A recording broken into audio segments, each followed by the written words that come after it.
Assalamualaikum warahmatullahi wabarakatuh.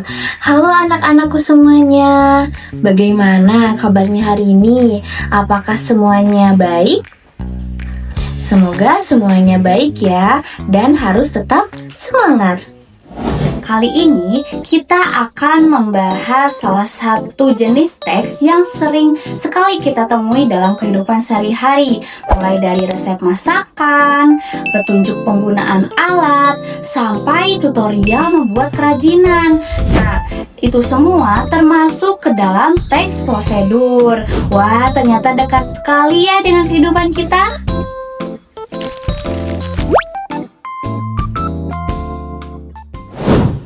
Teks prosedur itu apa sih? Nah, menurut Kamus Besar Bahasa Indonesia atau KBBI, prosedur adalah tahapan kegiatan untuk menyelesaikan suatu aktivitas atau metode dalam memecahkan sebuah masalah. Nah, dengan demikian, teks prosedur adalah teks yang berisi cara membuat atau melakukan sesuatu melalui tahapan tertentu. Nah, biasanya berupa langkah-langkah jelas yang ditulis menggunakan kalimat perintah atau imperatif.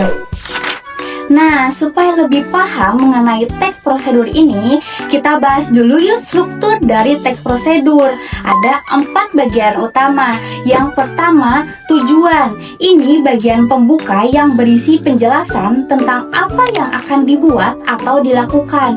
Misalnya, pada kesempatan kali ini, kita akan belajar cara membuat es teh manis. Nah, struktur yang kedua yaitu alat dan bahan. Nah, ini berisi daftar alat atau bahan yang akan diperlukan untuk melakukan kegiatan. Misalnya, teh, gula, air panas, dan gelas. Struktur yang ketiga yaitu langkah-langkah. Nah, ini bagian inti, berisi petunjuk atau urutan langkah-langkah yang harus dilakukan dari awal sampai akhir. Biasanya ditulis berurutan dari pertama, kedua, ketiga, dan seterusnya. Lalu struktur yang terakhir yaitu penutup. Bagian terakhir yang berisi harapan atau manfaat apabila langkah-langkah tadi diikuti dengan baik. Misalnya, dengan mengikuti panduan ini, kamu bisa membuat es teh yang segar dan nikmat. Supaya sebuah teks bisa disebut teks prosedur, ada beberapa ciri kebahasaan yang harus diperhatikan. Nah, yang pertama yaitu kata kerja perintah atau imperatif. Nah, kata kerja perintah ini digunakan untuk menginstruksikan pembaca. Bentuknya bisa akhiran kan. Nah, contohnya yaitu tambahkan gula secukupnya. Lalu ada akhiran i. Contohnya, hindari penggunaan api terlalu besar. Dan yang terakhir ada partikel lah. Contohnya, bacalah petunjuk sebelum menggunakan blender. Nah, yang kedua yaitu ada konjungsi temporal. Nah, konjungsi ini menunjukkan urutan waktu seperti pertama, selanjutnya, kemudian, lalu. Contohnya, pertama, cuci bersih sayuran, selanjutnya potong-potong, kemudian rebus hingga matang, lalu sajikan. Nah, yang ketiga yaitu pernyataan persuasif. Nah, ini biasanya berupa ajakan halus atau imbauan. Contohnya yaitu sebaiknya gunakan sarung tangan saat memotong cabai agar tangan tidak perih. Nah, yang keempat yaitu ada kata bilangan.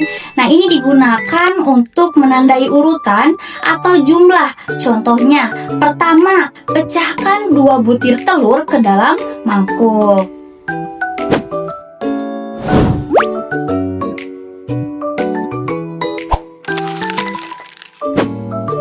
Sekarang kita masuk ke bagian analisis teks prosedur. Kita akan membedah contoh teks prosedur yang berjudul cara membuat layang-layang dan melihat apakah teks ini sudah memenuhi struktur dan kaidah kebahasaannya. Yuk kita analisis. Nah, kita coba analisis struktur dari teks prosedur terlebih dahulu ya. Nah, di dalam struktur pertama yaitu terdapat tujuan.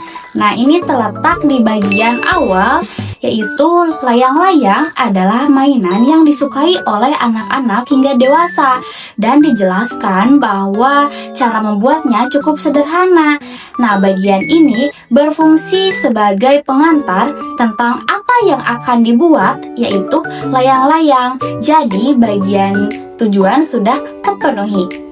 Nah, struktur yang kedua yaitu alat dan bahan. Nah, bagian teks yang mencantumkan daftar alat dan bahan yang diperlukan yaitu terletak di bagian penggaris, pisau, gunting, 2 ruas bambu dengan ukuran tertentu, kertas, layangan, spidol atau pewarna, lem kertas, serta tali atau benang. Nah, daftar ini membantu pembaca mengetahui apa saja yang dibutuhkan sebelum mulai membuat layang-layang. Nah, di struktur yang ketiga yaitu langkah-langkah. Nah, teks ini menyajikan 4 langkah utama, dimulai dari menyiapkan bambu, menyilangkan bambu menjadi kerangka, mengikat bagian tengahnya dengan benang, hingga menghubungkan seluruh ujung kerangka. Nah, struktur yang terakhir yaitu penutup. Bagian terakhir yang berisi harapan atau manfaat apabila langkah-langkah tadi diikuti dengan baik. Nah, dalam teks ini terletak di bagian usahakan jangan mengikat terlalu kencang agar kerangka tidak bengkok. Selamat mencoba. Nah, sekarang kita masuk ke dalam bagian kaidah kebahasaan dari teks prosedur. Nah, di bagian ini kita akan melihat apakah contoh teks tadi yaitu cara membuat layang-layang sudah menggunakan unsur kebahasaan yang sesuai. Nah, di bagian kaidah kebahasaan yang pertama yaitu menggunakan kata kerja perintah atau imperatif. Nah, yang termasuk ke dalam kata kerja imperatif yaitu siapkan, letakkan, talikan, dan hubungkan. Nah, kaidah kebahasaan yang kedua yaitu menggunakan konjungsi temporal. Yang termasuk ke dalam konjungsi temporal yaitu selanjutnya, kemudian, dan lalu. Nah, penggunaan kata-kata ini membuat langkah-langkahnya tersusun secara runtut dan mudah diikuti. Nah, kaidah kebahasaan yang ketiga yaitu menggunakan pernyataan persuasif. Yang termasuk ke dalam pernyataan persuasif di dalam teks ini yaitu usahakan jangan mengikat terlalu kencang agar kerangka tidak bengkok. Nah, kalimat ini memberi imbauan agar pembaca melakukan langkah-langkah dengan benar demi hasil yang terbaik. Nah, kaidah kebahasaan yang terakhir yaitu menggunakan kata bilangan. Nah, dalam teks ini menggunakan angka 1, 2, 3, dan 4 untuk menunjukkan urutan langkah-langkah pembuatan layang-layang. Nah, selain itu, kata bilangan seperti 2 ruas bambu, kurang lebih 1 cm, kurang lebih 60 cm, kurang lebih 100 cm, dan 80% juga termasuk ke dalam kata bilangan. Kita sudah sampai di akhir pembahasan. Kita sudah mempelajari banyak hal tentang teks prosedur, mulai dari pengertiannya menurut KBBI, struktur penyusunan dari teks prosedur, hingga kaidah kebahasaan yang harus digunakan.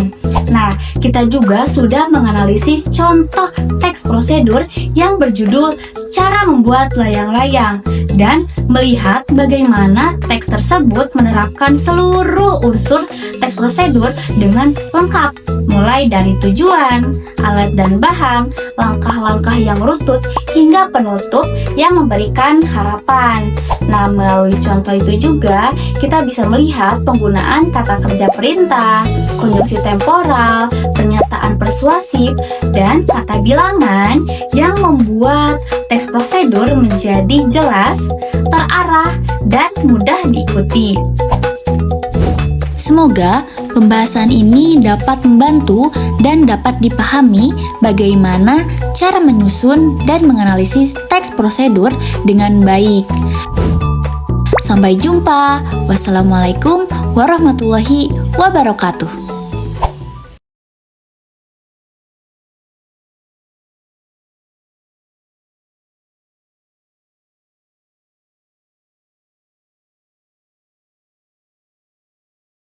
Membaca dan menulis teks prosedur, semakin mahir kalian dalam menyusun instruksi yang jelas dan efektif. Sekian pembahasan dari saya. Sampai jumpa.